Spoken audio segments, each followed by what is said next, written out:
Hi guys. You can see, look at this. Most of it's mold, most of it is gone. All the papers that I had with about Vassie's gone.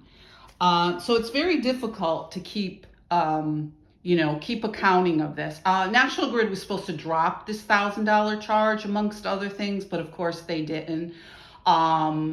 And I could get into that. I went round and round with them. I had all my documents, all my papers. Mr. Vassie would come in. Oh, it's so warm in here. I don't understand why you're complaining. Well, the reason for this video is because Mr. Vassie's in business with Mr. Megna.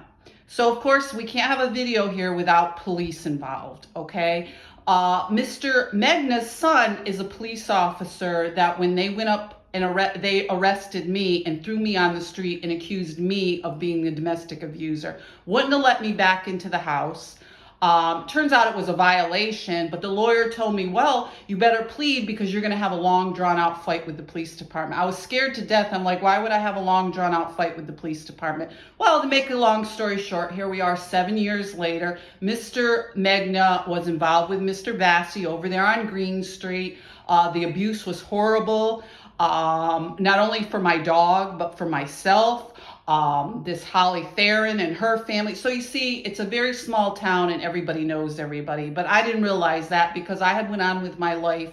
These people didn't want anything to do with me. My mother showed up making threats that the Megnas were never your friends.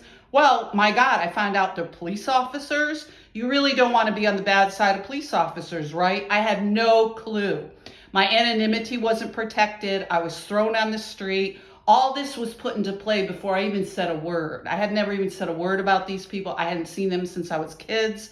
My mother was making threats. The Megnas were making threats. This Holly Theron and her National Grid boyfriend, husband, I don't know, were making threats. So this is where we are 7 years later, and I'm still dealing with this type of abuse, harassment, and coercive control. The laws need to be tougher. We need to crack down on this stuff. It's horrible. It's deadly. Be safe.